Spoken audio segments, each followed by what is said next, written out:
Olá, meninos e meninas, eu sou Isabel e o nosso assunto de hoje é reescrita de texto, reescritura de texto, né? Nos concursos existem cada vez mais várias questões trabalhando com o entendimento do texto e com a reescrita desse texto para saber, para analisar, para o candidato analisar se muda o texto, muda o sentido original ou não. Então, é claro que envolve interpretação, envolve o conhecimento de vocês, a sensibilidade de vocês. Mas há algumas dicas que eu posso dar. Então, vamos lá. Bom, primeira dica, vamos dizer assim, né, que eu separei para vocês, diz respeito aos marcadores temporais. Então, a primeira coisa que a gente tem que fazer para ver se uma frase foi reescrita corretamente, mantendo o sentido original, é verificar a equivalência entre os marcadores temporais. Ora, o que a gente entende como marcador temporal? É qualquer palavra do texto que traga uma ideia de tempo. Então, pode ser uma conjunção, pode ser uma preposição, pode ser uma locução adverbial, um advérbio, pode ser uma oração adverbial, ou às vezes mesmo o próprio tempo do verbo. Por exemplo, um pretérito imperfeito. O pretérito imperfeito é pretérito, ou seja, uma ação que aconteceu no passado, mas é uma ação que traz uma ideia de continuidade, ou seja, no passado aquela ação era comum. Passar de um pretérito imperfeito para um pretérito perfeito é completamente diferente. Então, se eu digo assim, quando eu era pequena, eu caía muito de bicicleta. Ou seja, eu caía. A ideia que existe aqui no verbo, em relação ao marcador temporal, ao tempo, é uma ideia de continuidade. Eu caía sempre, né? Agora, se eu digo, quando eu era pequena, eu caí de bicicleta, eu caí, pretérito perfeito. É o aspecto pontual do verbo, é a ação que aconteceu uma vez só. E aconteceu de uma maneira que, né, me traumatizou, porque eu caí uma vez só e nunca mais andei de bicicleta. Então, a ideia também do marcador temporal diz respeito aos tempos. Às vezes a gente pensa assim, tá tudo no pretérito. Mas o pretérito perfeito é diferente do mais que perfeito, que é diferente do imperfeito. Então, tudo isso aí diz respeito ao tempo. Reparem esse exemplo que eu coloquei para vocês, retirado de concurso. O trecho inicial, né, o trecho do texto, é esse aqui. Nos últimos 50 anos... um dos fatos mais marcantes ocorrido na sociedade brasileira foi a inserção crescente das mulheres na força de trabalho. Estaria mantida a correção gramatical e o sentido original do primeiro período do texto se ele fosse reescrito da seguinte forma. Aí começa. Há 50 anos... Bom, nós já temos um problema aqui entre os marcadores temporais. Porque quando ele diz nos últimos 50 anos... essa palavra aqui, últimos, dá a essa locução adverbial a ideia de que de 50 anos para frente. Não é uma coisa pontual que aconteceu há 50 anos atrás. É que ela vem acontecendo dentro desses 50 anos de maneira sistemática, né? Então, nos últimos 50 anos, quer dizer, de 50 anos para cá, está havendo essa gradação, né? As mulheres estão se inserindo como força de trabalho na sociedade. Quando ele troca para há 50 anos, dá a impressão de que 50 anos atrás, a mulher entrou na força de trabalho e acabou, né? A ideia de uma ação que é aos poucos, né, que existe no primeiro trecho, não existe no segundo trecho, tá? Um dos fatos mais marcantes ocorreram na sociedade brasileira. Deixa eu colocar isso daqui mais para frente. Um dos fatos mais marcantes ocorreram na sociedade brasileira. Inserção crescente das mulheres na força de trabalho. Então, parece que é uma coisa assim, pontual. Então, há 50 anos atrás, aconteceu um fato importante, que foi a inserção crescente das mulheres. Pronto. E não é isso que está dizendo, né? Então, aqui, está certo ou está errado? Está errado, né? Então, a gente vai ter que marcar aqui o errado. Tá legal? Então, prestar atenção nesses marcadores de tempo. Reparou? É uma palavrinha só, mas faz toda a diferença. Aqui eu tenho ideia de continuidade e aqui eu tenho uma ideia de um fato que acontece de maneira pontual. Aconteceu naquele momento, ela não vem acontecendo. Tá bom? Vamos seguir. A segunda dica, né, que eu trago para vocês, verificar a equivalência entre o sentido das conjunções. Então, essa questão das conjunções é importantíssima porque tem inúmeras questões mudando a conjunção, né? Então, a gente já sabe assim, de cara, se você tem uma conjunção que é coordenativa e na substituição ela vai ser o que vem colocado no lugar dela é uma conjunção subordinativa, elas não podem ter o mesmo sentido, né? Você pode até pensar assim, no sentido geral, como, por exemplo, acontece entre as coordenadas adversativas, que são aquele mais, porém, contudo, entretanto, todavia, e as subordinativas concessivas, o embora, o apesar de, o mesmo que, ainda que, o posto que, tá? Então, tanto as coordenadas adversativas quanto as subordinativas concessivas trazem uma ideia de oposição, né? Então você diz assim, estava chovendo, mas fomos à praia. Então, se está chovendo, você não vai pensar em ir à praia. Se você foi, existe uma ideia em contrário. Embora estivesse chovendo, fomos à praia. A ideia do contrário permanece, tá? Mas a ideia do contrário permanece, mas ela não é igual. Porque quando você diz, estava chovendo, mas nós fomos à praia, a informação mais importante não é que estava chovendo, e sim que você foi à praia. Então, a oposição é a principal informação. O que vem depois do mais, do porém, do contudo, é a principal informação. Tá? Agora, numa concessiva, se a gente diz, embora estivesse chovendo, ora, as orações concessivas são adjuntos adverbiais. Ou seja, são termos acessórios, são termos dispensáveis. Então, a oposição, que na coordenação é o principal assunto, na subordinação é um termo acessório. E aí a gente não pode dizer que substituir uma conjunção pela outra vai manter o sentido original. Não vai, tá? Então já saibam disso. Trocar uma oração, uma conjunção coordenativa, por uma conjunção subordinativa já não é a mesma coisa. Por mais que pareça a mesma coisa, não é a mesma coisa, tá? Então, olhem só. Essa daqui, quer dizer, não é o caso da coordenada que eu citei, mas a coordenada adversativa e da subordinativa concessiva é um caso clássico, né? Volta e meia acontece isso. Aqui, a conjunção que eu separei para vocês, que eu achei bastante interessante essa questão, é porque os dois termos trazem uma ideia de condição. Só que a condição pode ser positiva ou pode ser negativa. Você diz assim, caso você arrume seu quarto, você, né, vai receber a sua mesada. Você diz para um filho, por exemplo. Mas se você disser assim, caso você não arrume, você não vai receber, é uma condição da mesma forma. Só que você trabalha com a ideia do positivo e do negativo dado pelo advérbio não. Nas conjunções, a gente tem uma conjunção condicional que é a conjunção sem que você faça isso, eu não vou te dar aquilo. E o sem que, né, traz a ideia de negação. Então, aqui joga, né, com essa ideia do positivo e do negativo. Então, olha só. O texto, para vocês entenderem, né, a ideia do sentido alterado, o texto é assim: com maior acesso ao crédito e aos bens de consumo, a maioria das pessoas, mesmo com maior permanência no emprego, ainda gasta muito mais do que ganha. Então, quer dizer, mesmo as pessoas tendo um emprego, né, tendo uma estabilidade, saibam quanto vai ganhar no mês seguinte, ainda assim elas gastam muito mais do que recebem, né? O que está dizendo até agora. E, eventualmente, contrai dívidas que arruinam qualquer possibilidade de estabilidade financeira.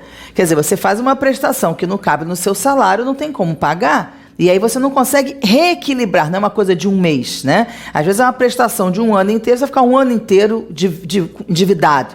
E aí, em relação ao banco, já era, não tem mais como recuperar isso, né? Então, é isso aqui que está sendo dito, né? A questão do gasto e do salário. Aí vem a condição, olha, desde que se tenha disposição para promover algumas mudanças de comportamento que inicialmente podem parecer complicadas, será possível construir um novo cenário. Será possível construir um novo cenário e passar definitivamente de devedor para investidor. Então, quer dizer, o que o texto está dizendo é que as pessoas têm o costume de gastar mais do que recebem. Então, se a pessoa conseguir mudar o seu comportamento, e aí o que envolve essa mudança? Envolve que a pessoa passe, então, a gastar menos do que ela estava gastando, né? Fazer um gasto dentro do salário. E aí, qual é a condição? É ter disposição para promover mudanças, tá? Então, o desde que é a conjunção condicional, introduz a ideia de ter disposição para promover mudanças de comportamento. Então, se houver essa disposição para que haja mudanças de comportamento, qual vai ser o resultado? Tudo vai dar certo, você vai deixar de dever ao banco, vai sobrar um dinheirinho para você botar na poupança e ser um investidor. Ou seja, o desde que aqui é a mesma coisa que caso, tá? Que é aquela conjunção clássica de condição. E traz um sentido afirmativo, tá? Traz um sentido afirmativo para o texto. É uma condição positiva, se você mudar. Bom, como é que vem a reescritura? A reescritura vem assim: seriam mantidas a coerência textual e a correção gramatical se o período desde que você faça as mudanças, vai passar de devedor a investidor, fosse reescrito da seguinte forma: a menos que se tenha disposição para promover algumas mudanças de comportamento que inicialmente podem parecer complicadas, não será possível construir um novo cenário e passar definitivamente de devedor para investidor. Num primeiro momento, a gente tende a dizer assim, não, isso aqui não está a mesma coisa, não está dizendo a mesma coisa, porque aqui é a menos que, aí é não será possível, mas reparem que a ideia da condição é a mesma, né? A menos que se tenha disposição, ou seja, qual é a condição para que a pessoa restabeleça o seu equilíbrio financeiro? Não continuou sendo disposição para promover mudanças de comportamento? Continua sendo. A diferença é que o a menos que, ele não significa caso. Caso se tenha disposição. É caso não. Caso não se tenha disposição... Epa, botei no lugar errado. Caso não se tenha disposição para promover mudanças de comportamento, não será possível construir um novo cenário.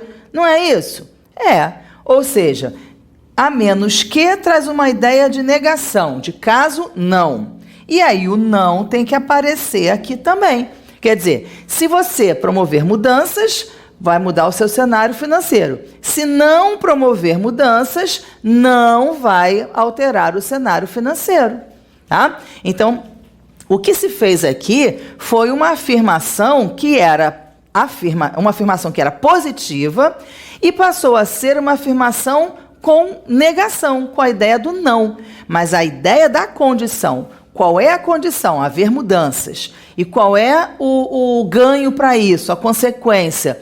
Modificar a vida financeira, estabilizar a sua vida financeira, isso continua igual. Então, se antes era sim, sim, e agora é não, não, a ideia se mantém.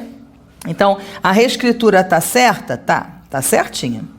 Tá? Se trocou uma conjunção por uma outra conjunção de mesmo sentido, que é o sentido de condição.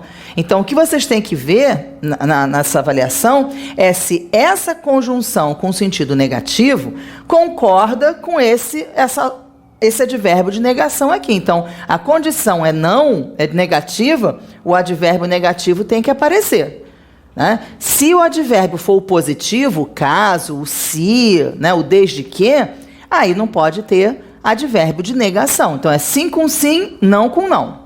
Nesse caso aqui. Tá legal? Outra dica que eu trouxe para vocês é a questão do sentido específico do vocabulário. Né? Por exemplo, determinadas palavras. Então, na primeira versão, no dicionário, vamos dizer assim, então, é um advérbio de tempo. né? Muito usado, por exemplo, nas narrativas. Então, as pessoas estão contando, aí fulano saiu de casa, fez assim, assim, assim. Então, ele foi à casa do pai dele, pegou uma vara de pescar. O então quer dizer no momento posterior. Ele é um advérbio de tempo. Agora, muitas vezes o advérbio, esse então, não é usado como conjunção. Você diz assim, ora, eu estudei muito para o concurso, então passei na primeira. A gente não usa o então com a ideia de conjunção, de conclusão? Usa. Então a gente tem que saber, não adianta assim, ter na cabeça um sentido fixo para a palavra. A gente tem que saber o sentido específico dela. Ou seja, no texto, ele está sendo usado com que sentido?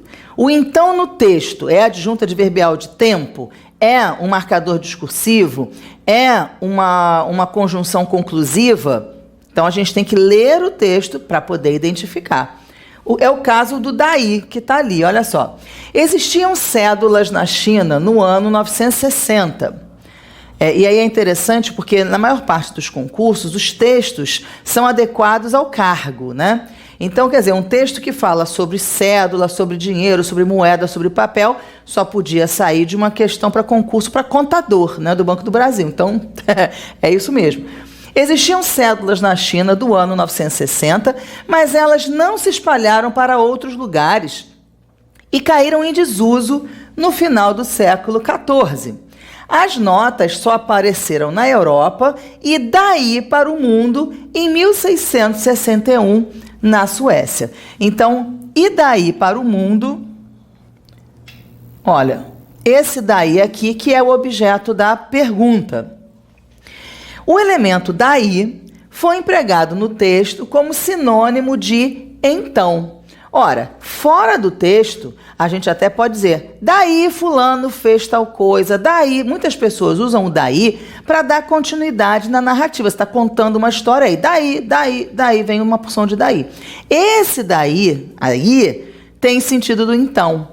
Mas aqui não tem sentido de então, porque aqui não é tempo. Aqui é lugar. As notas apareceram onde? Apareceram na Europa.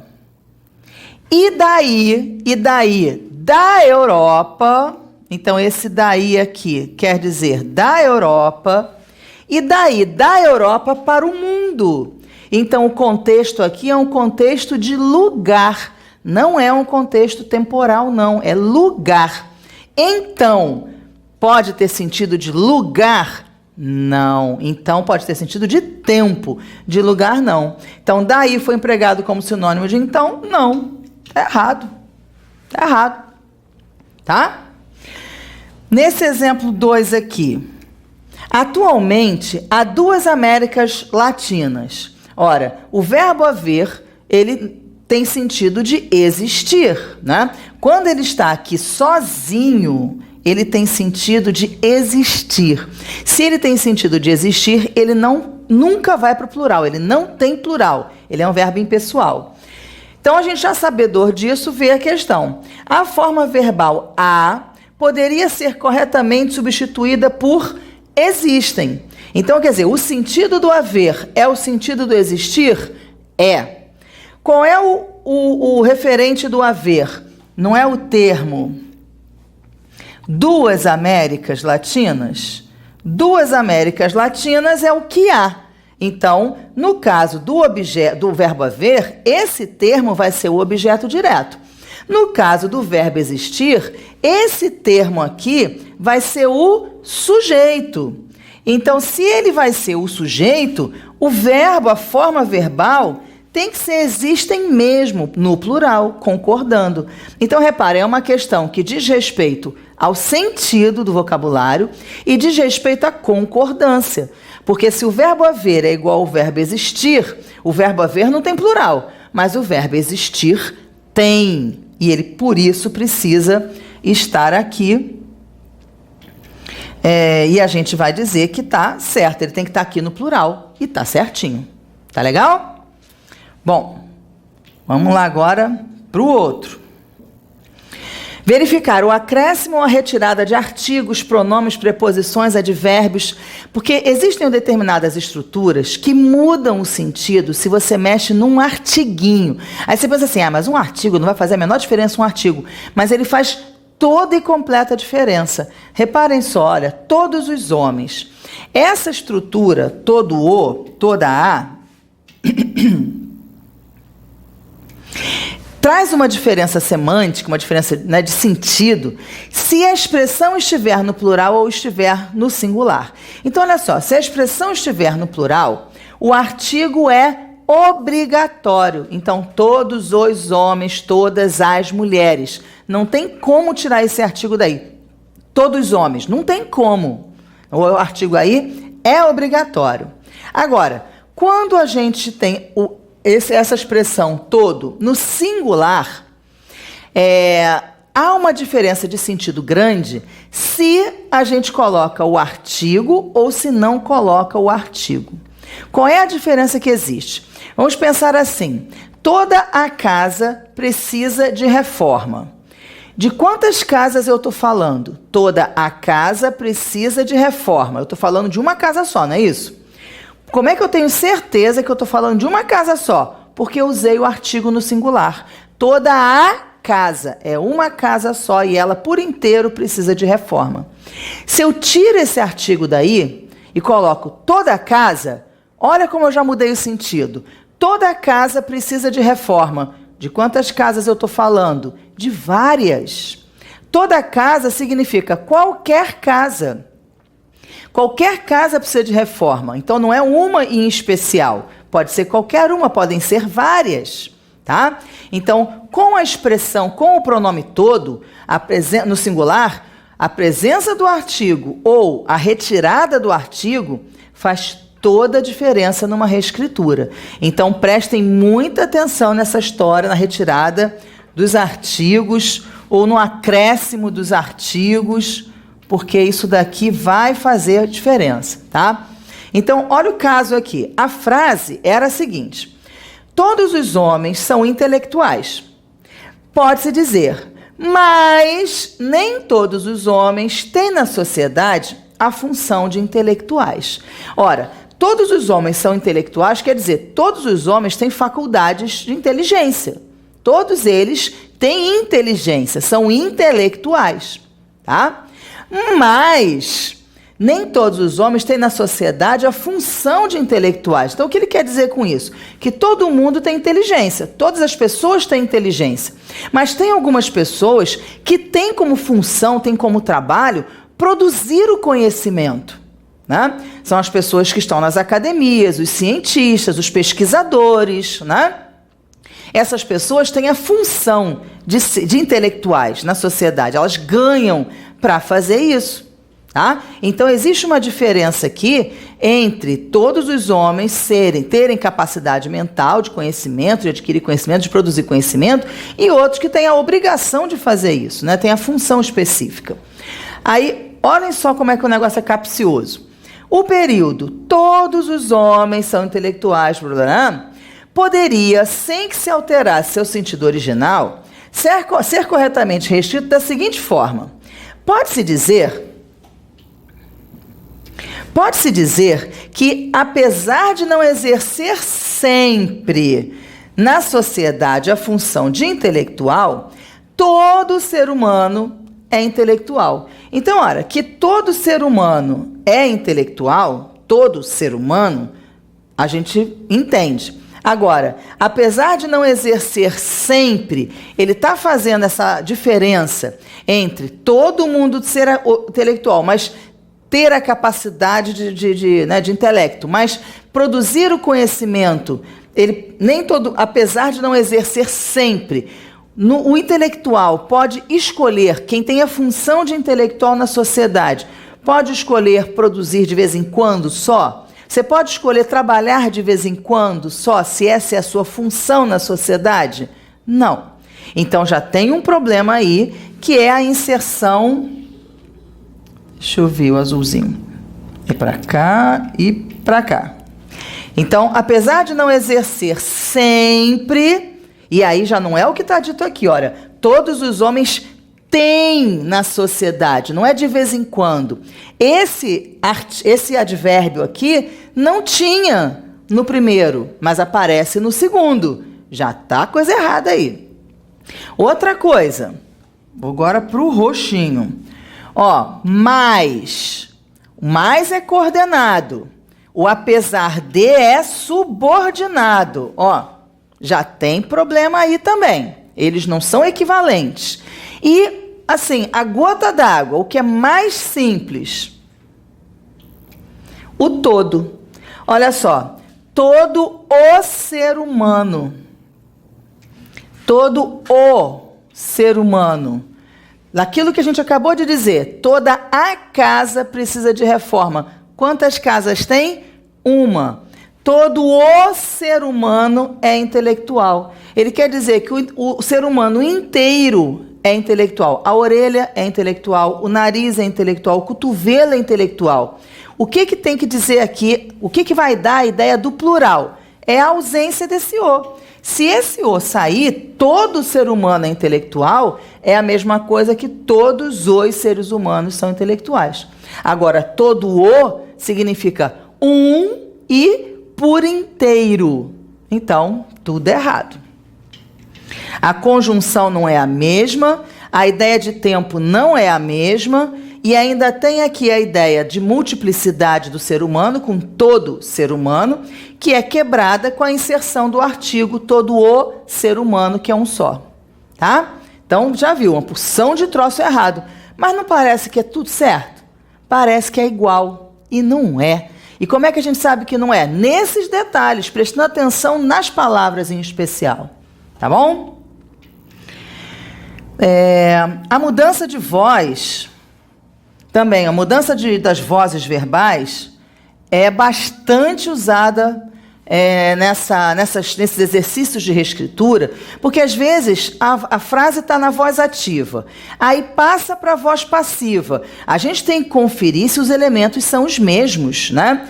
Se a gente tem uma frase assim, sei lá, fizemos os exercícios de casa, né? Então, qual é o sujeito? Nós. Qual é o objeto? Os exercícios de casa. Esses dois elementos precisam estar na voz passiva. Os exercícios de casa foram feitos por nós. Se simplesmente a gente tiver os exercícios foram feitos e não na reescritura não tiver o agente da ação, não é equivalente. Todas as informações que a gente tem no texto original precisam estar na reescrita. Se faltar o agente, se faltar o paciente, se o tempo verbal for outro, não vai ser equivalente, não vai manter o sentido original. Nesse texto aqui, eu coloquei um trechinho maior para vocês entenderem. É um trecho retirado de um livro da Cecília Meirelles. Ela escreve um livro falando sobre os Inconfidentes, sobre a Inconfidência Mineira, chamado Romanceiro da Inconfidência. E aí, ela resolve, depois, né, de lançado o Romanceiro da Inconfidência, escrever um prefácio, né, explicando o que a motivou a escrever o Romanceiro da Inconfidência. E aí o que ela diz é interessantíssimo, ela diz que ela não queria escrever, mas parecia, quando ela começou a pesquisar, a obra saiu assim, sem ela perceber, como se a obra, a poesia, tivesse tomado conta dela, a história da Inconfidência, tivesse tomado conta dela e ela tivesse sido apenas um veículo. Olha só como é que ela diz isso. Há obras que existem apenas para o artista, quer dizer, o artista faz para ele mesmo, né, por gosto pessoal, desinteressadas de transmissão. Outras que exigem essa transmissão e esperam que o artista se ponha a seu serviço para alcançá-la. O romanceiro é desta segunda espécie, ou seja, o romanceiro é uma obra de arte, né, em que o artista está a serviço da obra. A obra é que se impõe. 4 anos de quase completa solidão ainda pareceram curtos demais para uma obra que se desejava o menos imperfeita possível. Ora, ela está dizendo, então, que a obra, o artista vai se pôr a serviço da obra. Então, quem é que está mandando na história? É o artista ou é a obra? A obra é que dita o ritmo, o artista está a serviço da obra. Então, uma obra que se desejava, quer dizer, a obra desejava que ela mesma fosse o menos imperfeita possível, porque se impunha, acima de tudo, o respeito por essas vozes, as vozes dos fantasmas, as vozes históricas, né? Que falavam, que se confessavam, que exigiam quase o registro da sua história. Então, quer dizer, as vozes dos inconfidentes, segundo a autora, ficavam ali na cabeça dela exigindo o registro da história. E aí a obra desejava que ela mesma fosse o menos imperfeita possível.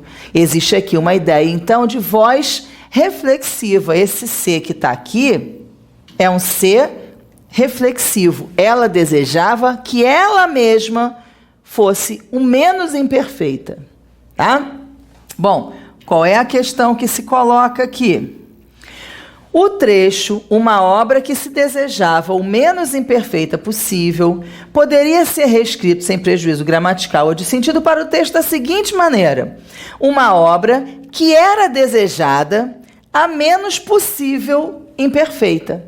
Aí o candidato perde um tempo danado pensando se o menos imperfeita possível equivale a menos possível imperfeita, quando na verdade o problema não está aí.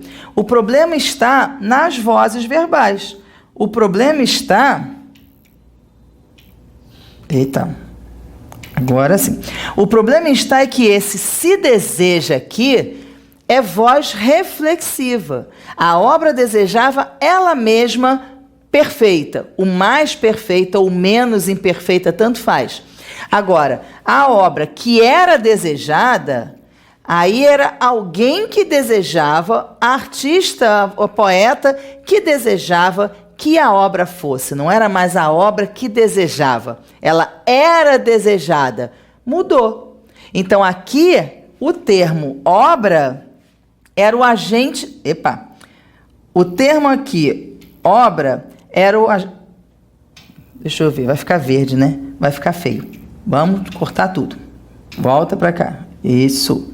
Então, a palavra obra aqui era o agente da ação de desejar. E na reescritura, a palavra obra é o paciente da ação de desejar. Então, não é igual. E o que a gente vai fazer? Vai marcar errado.